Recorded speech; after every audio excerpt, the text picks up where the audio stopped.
नमस्कार, मैं हूं आकांक्षा और आप देख रहे हैं आईबीसी 24/7 की बड़ी बात में आप सभी का स्वागत है। इस बुलेटिन में हम आपको मध्य प्रदेश, छत्तीसगढ़ के साथ देश और दुनिया की भी तमाम खबरों के बारे में अपडेट देते हैं। शुरुआत करेंगे श्रीनगर से। बड़ी खबर मिल रही है, श्रीनगर में बड़ा आतंकी हमला हुआ है। श्रीनगर में आतंकियों की कायराना करतूत सामने आई है। आतंकी हमले में एक इंस्पेक्टर शहीद हो गए हैं। कायर आतंकियों ने पीछे से उन्हें गोली मारकर उनकी हत्या कर दी है। आतंकी हमले के बाद सेना का सर्च ऑपरेशन जारी था और हमले का सीसीटीवी फुटेज भी सामने आया है।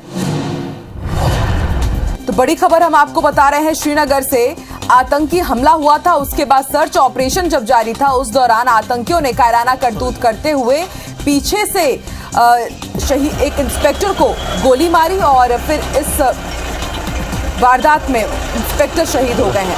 आतंकी हमले के बाद सेना का सर्च ऑपरेशन अभी भी जारी है। इस हमले का अब जो सीसीटीवी फुटेज है वो सामने आया है।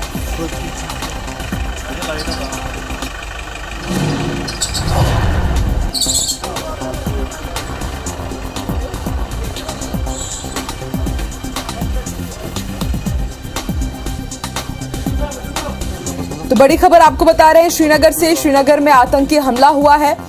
कायराना आतंकियों ने पीछे से गोली मारी है एक इंस्पेक्टर को। बताया जा रहा है कि सर्च ऑपरेशन अभी भी जारी है और हमले का सीसीटीवी फुटेज भी सामने आया है।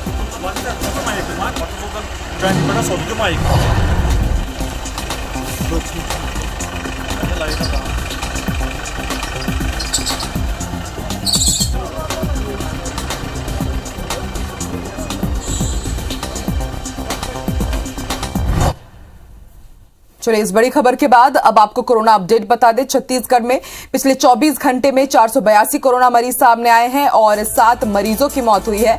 वहीं अगर बात की जाए, जितने मरीज 852 करीब मरीज डिस्चार्ज भी किए गए हैं और फिलहाल एक्टिव मरीजों की संख्या छत्तीसगढ़ में 8007 तक जा पहुंची है। ओवरऑल अगर बात की जाए तो छत्तीसगढ़ में अब तक 9,91,653 संक्रमित केसेस सामने आ चुके हैं और मौत का आंकड़ा 13,402 तक जा पहुंचा है। वहीं अब तक 9,70,244 मरीज डिस्चार्ज किए जा चुके हैं, स्वस्थ हो चुके हैं।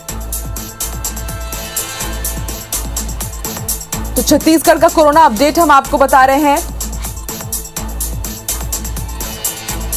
पिछले 24 घंटे में 482 कोरोना केसेस सामने आए हैं। वहीं पिछले एक दिन में 7 मरीजों की मौत हुई है। 852 मरीजों को डिस्चार्ज भी किया गया है और फिलहाल एक्टिव मरीजों की संख्या छत्तीसगढ़ में घटकर 8,000 तक जा पहुंची। 8,007 टोटल केसेस हैं जो इस वक्त एक्टिव है छत्तीसगढ़ में।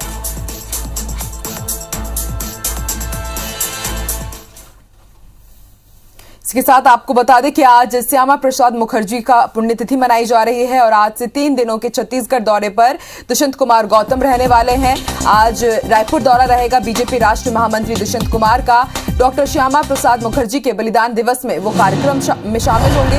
24 जून को बीजेपी विधायक दल और अजा मोर्चा की भी वो बैठक लेने वाले हैं। फिर 25 जून को महासमुंद में मंडल प्रभारी, मंडल अध्यक्षों की भी वो बैठक लेंगे।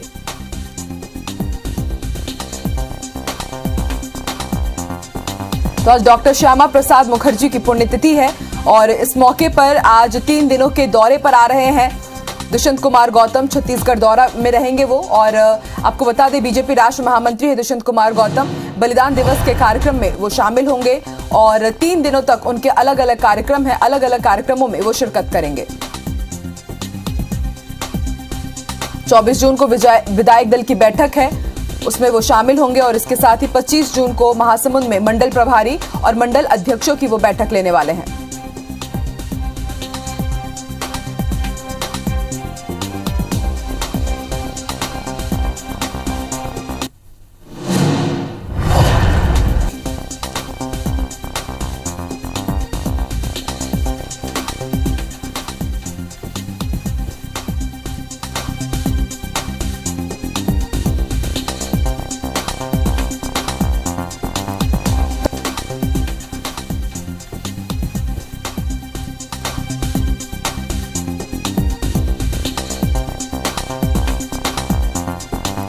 तो आज श्यामा प्रसाद मुखर्जी जी की पुण्यतिथि है। ऐसे में बीजेपी ने कई कार्यक्रमों का आयोजन किया है और आज छत्तीसगढ़ दौरे पर आने वाले हैं राष्ट्रीय महामंत्री दुष्यंत कुमार गौतम। ऐसे में माना जा रहा है कि कई जो महत्वपूर्ण बैठक है उनका आयोजन किया जाएगा और 3 दिन का उनका अलग अलग कार्यक्रम भी है। 24 जून की अगर बात की जाए तो बीजेपी विधायक दल और अजा मोर्चा की वो बैठक लेने वाले हैं। वहीं 25 जून को वो महासमुंद दौरे पर रहेंगे। मंडल प्रभारी, मंडल अध्यक्षों के साथ वो बैठक करने वाले हैं। तो बैक टू बैक बीजेपी में बैठकों का दौर जारी है।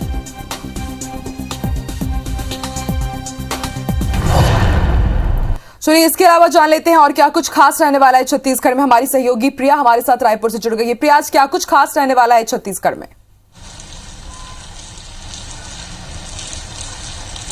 बिल्कुल, भारतीय जनता पार्टी के राष्ट्रीय महामंत्री और राज्यसभा सांसद दुष्यंत गौतम जो हैं वो छत्तीसगढ़ के दौरे पर आ रहे हैं और इस दौरान वो जो हैं कई बैठकें करने वाले हैं। दोपहर 3 बजे वो राजधानी रायपुर पहुंचेंगे और यहां से भारतीय जनता पार्टी के कार्यालय एकात्म परिसर जाएंगे, क्योंकि डॉक्टर श्यामा प्रसाद मुखर्जी की जयंती इस बार मनाई जा रही है। उनके सुबह 10 बजे से ही आज सुबह 10 बजे से ही अलग अलग जगहों पर अलग अलग कार्यक्रम भारतीय जनता पार्टी के द्वारा रखा गया है। चाहे जिला स्तर हो, चाहे बूथ स्तर हो, प्रदेश स्तर हो, संगोष्ठी का आयोजन भी किया गया और संगोष्ठी में मुख्य वक्ता के रूप में जो है वो मौजूद रहेंगे। इसके अलावा वो 3 दिवसीय दौरे में लगातार बैठकें करेंगे। हम लगातार देख रहे हैं कि भारतीय जनता पार्टी में बैठकों का दौर जारी है, चाहे वो कोर कमेटी की बैठक हो या अन्य बैठकें हों। खुद पूर्व मुख्यमंत्री और भारतीय जनता पार्टी के राष्ट्रीय उपाध्यक्ष डॉक्टर रमन सिंह भी 2 दिवसीय दौरे पर दिल्ली गए थे, वहां भी मैराथन बैठकों में शामिल हुए थे। तो लगातार भारतीय जनता पार्टी में बैठकों का दौर जारी है और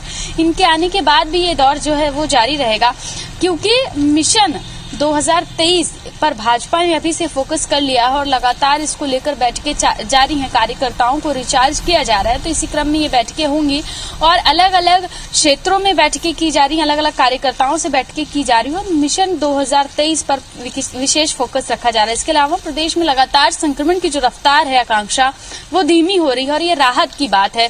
बीते 24 घंटे की बात करें तो लगभग 480 नए संक्रमण के मामले आए हैं और अब प्रदेश में एक्टिव केसों की संख्या जो है वो 8000 के आसपास सिमट कर रह गई है।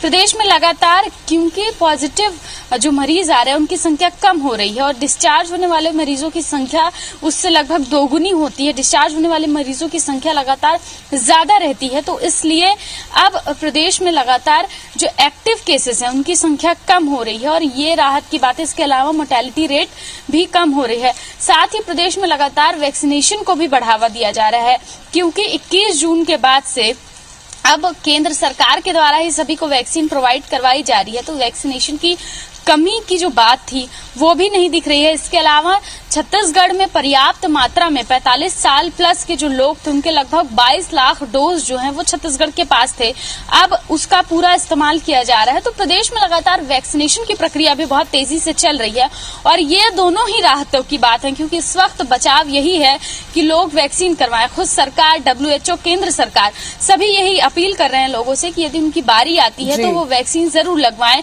और ये इसलिए भी जरूरी है क्योंकि हम देख रहे हैं कि जिस तरीके से दूसरी लहर में स्थिति खराब हुई और तीसरी लहर की जहां पर बात है तो तीसरी लहर में स्थिति बहुत ज्यादा खराब ना हो, इसलिए ये जरूरी है। तो ये तमाम खबरें हैं आकांक्षा जिन पर आज दिन भर IBC 24 की नजर रहने वाली है। बिल्कुल प्रिया, आंकड़े जरूर घट रहे हैं लेकिन सावधानी नहीं कम होनी चाहिए, यही अपील IBC 24 बार बार अपने दर्शकों से करता रहता है। बहुत बहुत शुक्रिया प्रिया पूरी जानकारी देने के लिए।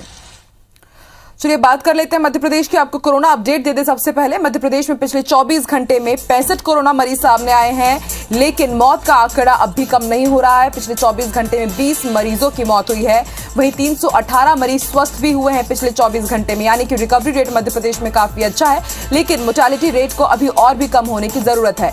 अगर ओवरऑल बात की जाए तो मध्य प्रदेश में अब तक 7,89,415 संक्रमित केसेस सामने आ चुके हैं और 8,806 मरीजों की मौत हो चुकी है। अब तक 7,78,902 मरीज स्वस्थ हो चुके हैं, अपने अपने घर जा चुके हैं।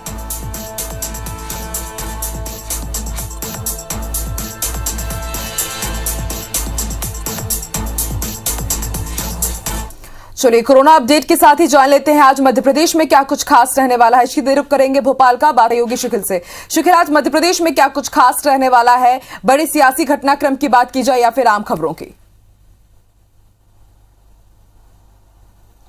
देखिए, सबसे पहली बात तो यह है कि आज डॉक्टर श्यामा प्रसाद मुखर्जी की पुण्यतिथि यहाँ पर है।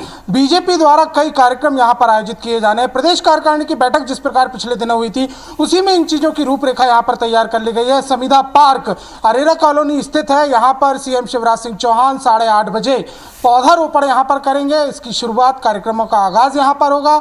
9 बजे बीजेपी प्रदेश कार्यालय में श्यामा प्रसाद मुखर्जी की जो प्रतिमा है उस पर माल्यार्पण यहाँ पर करेंगे। और अगर देखा जाए तो आज सियासी घटनाक्रमों के रूप में मध्य प्रदेश का आज अहम दिन है, क्योंकि ज्योतिरादित्य सिंधिया एक बार फिर भोपाल में यहाँ पर दौरे पर हैं। लगभग 4:30 बजे वो भोपाल यहाँ पर पहुंचेंगे। 6 बजे उनकी बैठक यहाँ पर होनी है प्रदेश अध्यक्ष BD शर्मा के साथ, और रात के 9 बजे उनका डिनर यहाँ पर है, और वो भी मंत्री अरविंद भदौरिया के यहाँ होगा।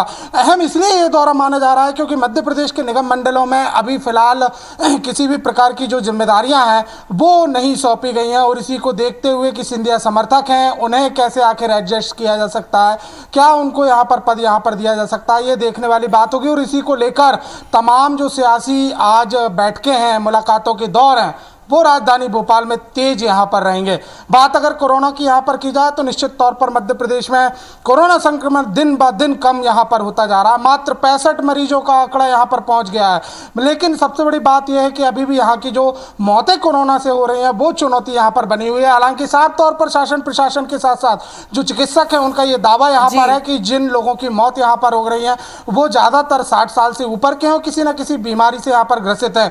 वहीं अगर देखा यहाँ पर जाए तो आज आवास संघ की भी बैठक यहाँ पर होनी है, और जिस प्रकार से नगरीय प्रशासन विभाग की भी बैठक जो है वो यहाँ पर की जानी है। कल दिग्विजय सिंह ने औचक निरीक्षण कर लिया था, एक दौरा यहाँ पर कर लिया था, नगर निगम मुख्यालय यहाँ पर पहुंचे हुए थे, और स्ट्रीट वेंडर के साथ जो हॉकर्स नीति है उसको लेकर चर्चा यहाँ पर की गई थी। और इसी को लेते हुए ट्वीट यहाँ पर एक दौर फिर मध्य प्रदेश में चल पड़ा था, और इसी को देखते हुए आज एक अहम बैठक यहाँ पर की जा सकती है। जी बिल्कुल शिखिल, आप भी इन तमाम खबरों पर नजर बना के रखिएगा, ताजा अपडेट भी आपसे लेते रहेंगे। फिलहाल शुक्रिया पूरी जानकारी के लिए। तो मध्य प्रदेश की राजनीति में ज्योतिरादित्य पर हर सियासी दल की नजर रहती है। वो कहां जा रहे हैं, किससे मिल रहे हैं, सुर्खियों में रहता है। एक बार फिर सिंधिया आज भोपाल पहुंच रहे हैं। उनके इस दौरे को लेकर कई तरह के कयास लगाए जा रहे हैं। तो विपक्ष कह रहा है कि सिंधिया ने बीजेपी को सत्ता दिलाई, मगर उनके समर्थकों को 1.5 साल में वो सम्मान नहीं मिल पाया है। ये रिपोर्ट देखिए।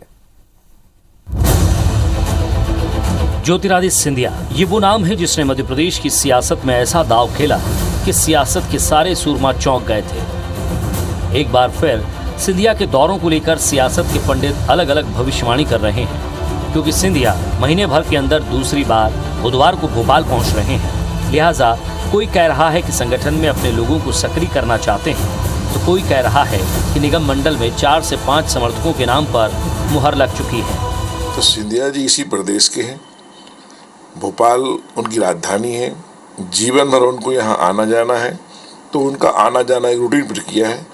और स्वाभाविक जब कोई नेता आता है तो 10 काम भी होते हैं। मुख्यमंत्री से चर्चा होती है, प्रदेश भाजपा अध्यक्ष से मिलना होता है।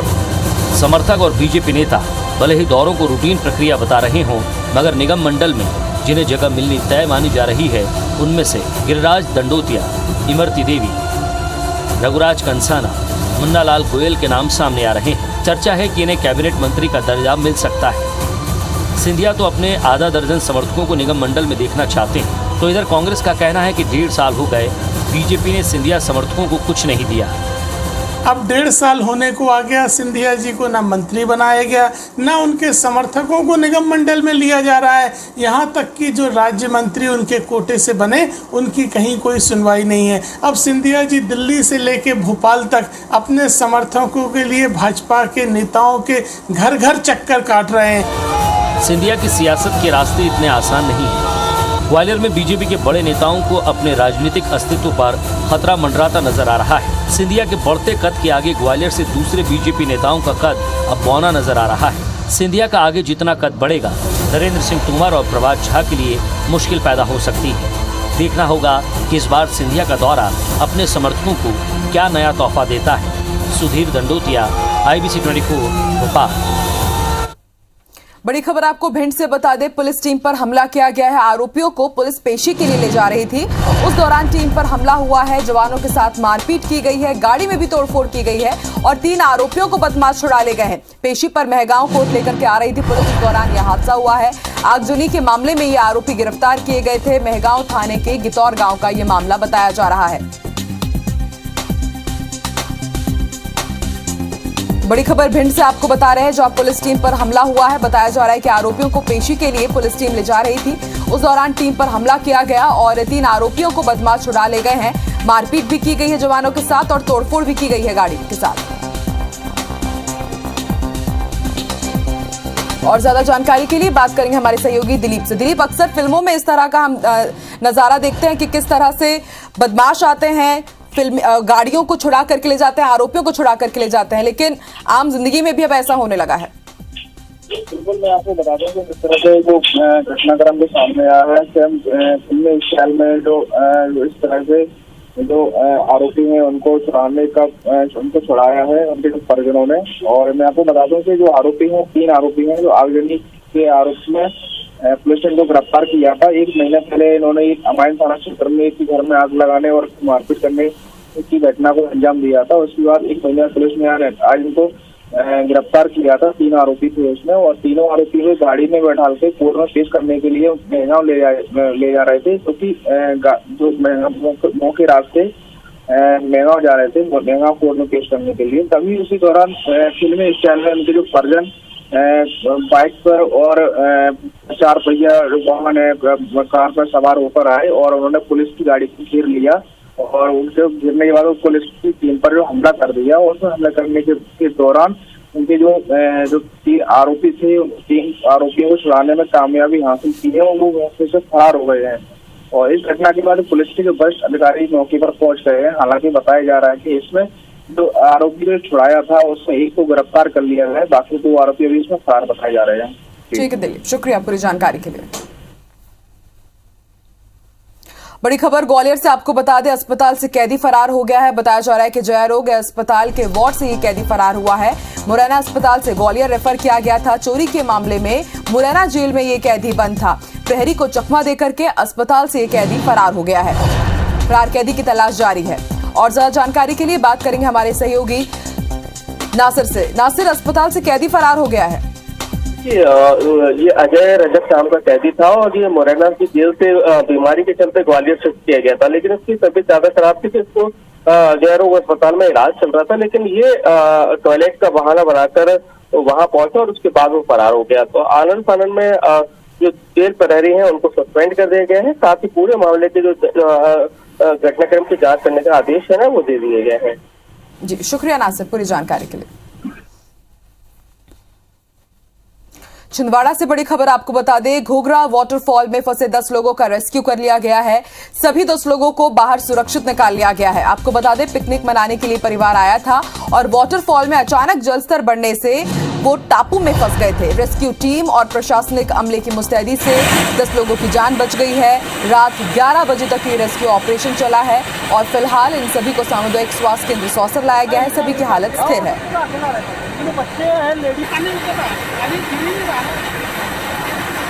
तो नागपुर से परिवार आया था पिकनिक मनाने के लिए, लेकिन अचानक ही इस वाटरफॉल का जलस्तर बढ़ गया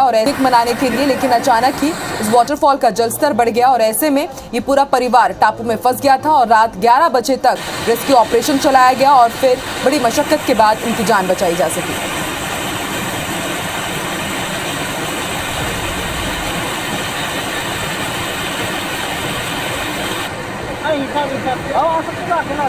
बच्चे हैं, लेडीज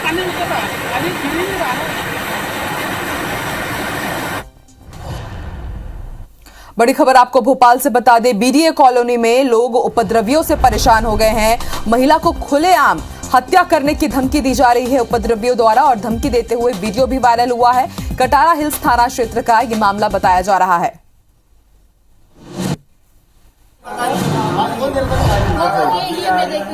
उनके पीछे वाले जो रहते हैं वो अभी दिया तुमने, अभी उसकी हत्या कर दो आप। तुमको और बड़े भाई सुनो तो वीडियो बना रही हो, हत्या करना है बड़े भाई।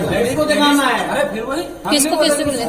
क्यों बना रही? इनको बोलो वीडियो बंद करे पहले। बना लो वो पहले बना लेंगे भाभी अपनी। भैया मारो तो अच्छे लेना भाभी अपने को, जो भी हाथ लगाओगे ना तो जान से मारना। नहीं ये उनके पीछे वाले जो रहते हैं वो अभी दिया तुमने अभी उसकी हत्या कर दो यार तुमको। यार बड़े भाई सुनो तो वीडियो बना रही हो, हत्या करना है बड़े भाई, लेडी को दिखाना है। अरे फिर वही किसको किससे मिले? क्यों बना रही? इनको बोलो वीडियो बंद करे पहले। बना लो बना लेंगे भाभी अपनी। भैया मारो तो अच्छे लेना भाभी अपने को, जो भी हाथ लगाओगे ना तो जान से मारना। नहीं गोली मार दूंगा।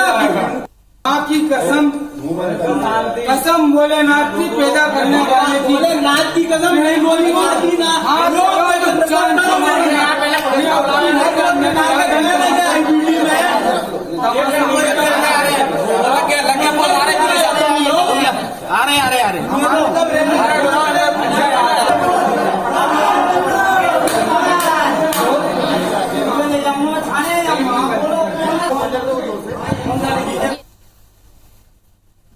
इंदौर के खुड़ैल थाना की कंपेल चौकी के ग्राम बिहाड़िया में रहने वाले यश नाम के युवक ने खुद को गोली मार ली।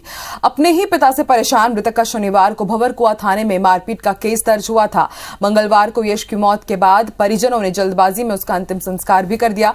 मृतक यश के पिता जितेंद्र दूसरी शादी के चलते घरेलू विवाद में जेल से छूट कर आए थे, जबकि उनकी पूर्व पत्नी से ही 3 बच्चे और एक पोता है। पिता की शादी को लेकर यश का उनसे विवाद भी हुआ था। जितेंद्र की होने वाली दुल्हन ने थाने में मारपीट की शिकायत भी दर्ज कराई थी। पारिवारिक विवाद में यश के सुसाइड की संभावना से इंकार नहीं किया जा सकता। पुलिस ने शव के अंतिम संस्कार के बाद वहां से कुछ सामान भी जब्त किया है। साथ ही पुलिस अब डॉक्टर जितेंद्र की बंदूक की तलाश में जुट गई है। और इसी के साथ इस बुलेटिन में फिलहाल इतना ही। आप देखते रहिए IBC 24। नमस्कार।